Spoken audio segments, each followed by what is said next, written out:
Hello, everyone. Kenny here, Basketball Rewind. Going to be a different episode.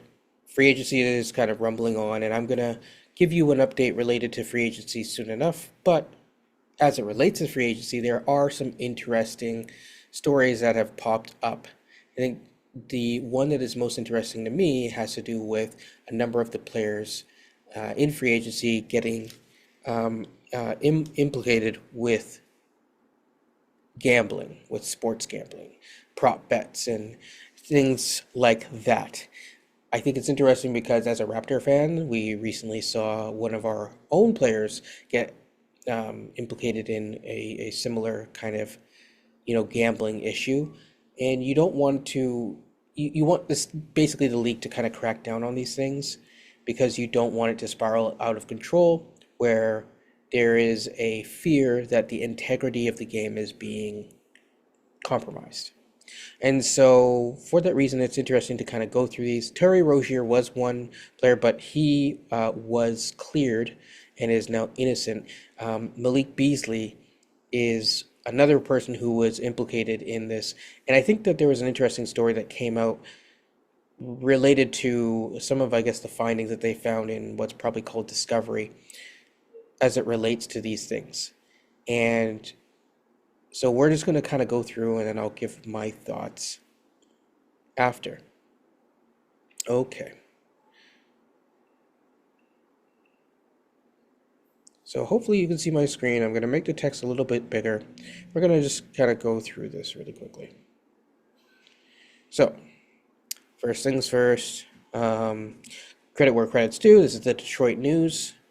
It's titled FBI just one problem facing Malik Beasley amid $8 million in escalating financial problems. Tough.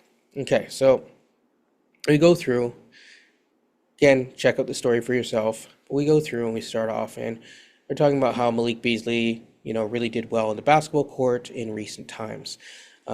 He did this, and at the same time, he, he did this while, as they say, while coping with, a federal gambling and investigation and more than $8 million in financial problems while being sued twice by his landlord, in part, and also having part of his, wages garnered, which is what public records have shown so far. The story goes on to continue that court records paint a turbulent personal life of Malik Beasley, who was experiencing a career breakthrough last season. He really did have a really good season last year, but unfortunately, debts mounted from things like a celebrity barber, circumstances like, not paying landlords, lenders, which we'll get into, and dentists.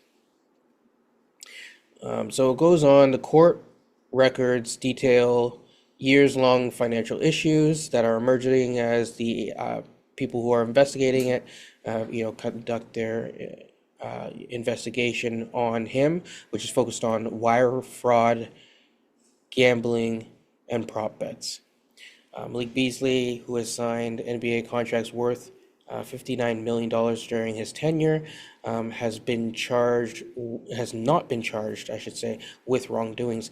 But unfortunately, as a result of getting implicated in this, he has had a 3-year, $42 million deal rescinded, rescinded is really the best way, as the Detroit basketball team has to just kind of roll on and try to figure out what they're going to do. So yeah, basically there was a source, let's assume it's the team or whatever. Someone basically said like confirm this, but unfortunately they are going to, or fortunately for them, whatever, they want to remain anonymous. Last year, Malik signed a 1-year contract, kind of a prove-it deal, if you will, at $6 million, and played a crucial role in their resurgence. We saw it during the playoffs. We saw different aspects of the year. He averaged 16.3 points, shooting, almost 42% from deep, and basically he was one of only a couple players. It was him, Ant-Man, and Chef Curry, that finished with at least 300 three-pointers made on the season. This is kind of coming from his defense lawyer, but basically, this is the funny. Yeah, it's like I've been with Malik for a long time. I've seen a lot of people come and go and stay, but I have stayed away from his mismanagement or any of his financial decisions. Um, you know, yeah, basically the lawyer's like, it wasn't me. I have nothing to do with it. None of my business. I'm just his lawyer. Um, I'm his lawyer. I don't literally, I don't get involved in his finances.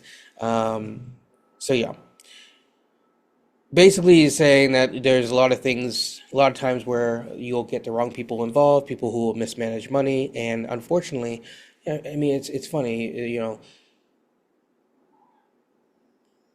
there are ways that you can kind of go down different paths, and unfortunately, run into trouble by getting signed up with the wrong type of get rich quick schemes or whatever. I'm not going to assume what it is because it doesn't talk about it here.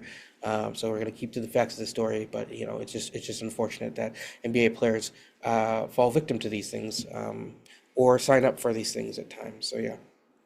Anyways, Malik Beasley was sued in April by the Hazen Sports Management Group, a boutique New York firm. The firm accused Beasley of failing to repay about $650,000 in cash that was given to him as a cash advance against future marketing revenue that would be made from his name, image, likeness, etc. So, like, if he's on a T-shirt or if someone pays him for a Subway commercial, that money that would be made from that, let's say, like he got fronted the money for whatever, say to buy a new house or whatever, he could have taken that money and as collateral, he's putting up his future revenues that he would be otherwise making. Hazen made a substantial investment of time, effort, and resources in a player with known issues, including financial. And when they took him on as a client, for that reason, they provided him a substantial marketing advance, in anticipation of helping him to become a more premier player in his position. So basically, he came to them. He had had some issues in the past, and they were. It seems like they were more of like a rehabilitation kind of firm, helping him out. But also, they're going to profit off of his improved image. Um, he fired the firm in February, which is what the lawsuit alleges. And in the ensuing weeks after he fired them, they made several attempts to collect in full on whatever the marketing advance was. Like it's the $650,000, and then obviously, we would assume that the collateral that was put up. Now, it is important to notice, and they'll talk about it in the article, that sometimes these loans that are given are very predatory in terms of the interest rate that's charged. So not to get into the crazy details of that, it doesn't here, but just those cash advance loan places can sometimes be a little bit predatory. Then wants at least $2.25 million for alleged breach of contract. So sometimes they have like these things in these deals and these contracts where if you exit early, there are big fines and fees in addition to the amount that you're originally owed, plus interest, et cetera, et cetera. So this gets to the point that I just made.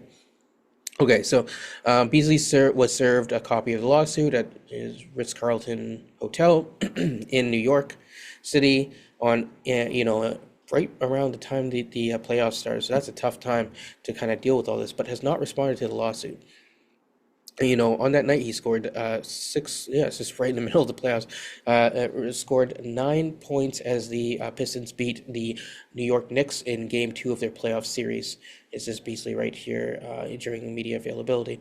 The lawsuit filed in federal court in New York more than 3 years after the company that specializes in loaning money to professional athletes won 5.8 million judgment against Beasley. So there is, I guess another person that had loaned him money. It's called South River Capital. They typically will loan. It seems like they've loaned players in recent years up to $250 million. These companies do exist. So it's not shocking that these things exist. But yeah, but basically he had already owed someone $5.8 million. A copy of the judgment was filed in Minnesota in 2022 when Beasley played for the T-Wolves. It is unclear why he originally borrowed the money from it. We won't speculate on it. These things, again, sometimes it's like, okay, I know I'm going to get a big raise. I'm going to go buy a nice house, or, I'm going to go buy a new car, whatever it may be. You get a cash advance. Sometimes it's a cash advance to go invest in something and leverage the fact that that as an athlete you will be making money, etc., etc. Anyways, so and they say that it's very common for them to get cash advances on contracts, etc., etc. But again, like I said before, many of these lenders are predatory and charge extremely high interest rates and outrageous fees bordering on usury, basically unreasonable. And so, yeah, almost 1 year ago in August, Beasley signed a deal with a Florida firm that provides bridge loans. There's a lot of loaning of money, bridge loans to pro athletes. This is why it's good to, save a portion of your income, pay yourself a wealthy barber. Shout out. Okay. As collateral, pledged his current and future NBA contracts to a copy of a financing statement. I don't know if we want to kind of go through that right now, but we'll open a tab and we'll just kind of quickly browse through it in a second. Okay. Beasley's most recent financial problems have been the smallest. So basically, these are old financial problems, the 5.8, all that type of stuff, but the recent ones are more smaller financial problems. So he was sued into Detroit's 36th District Court for failing to pay $14,000 in rent at the Stott, which is wherever he was living. I think this is the Stott or whatever. I assume the historic high-rise apartment building in downtown Detroit, which is owned by Bedrock Detroit, a real estate arm built by, oh my gosh, this dude, by Daniel Gilbert. Ugh. Okay, interesting. The lawsuit was dismissed in late March. Last month, he was sued again by the Stott for failing to pay $7.355 dollars in, so basically $7,355 in rent. A hearing is scheduled for July 15th, which is coming up at the time of this recording, 8 days. So in January, a celebrity barbershop with a long roster of NBA stars won a judgment, so another lawsuit that was won against Beasley for basically over $26,000.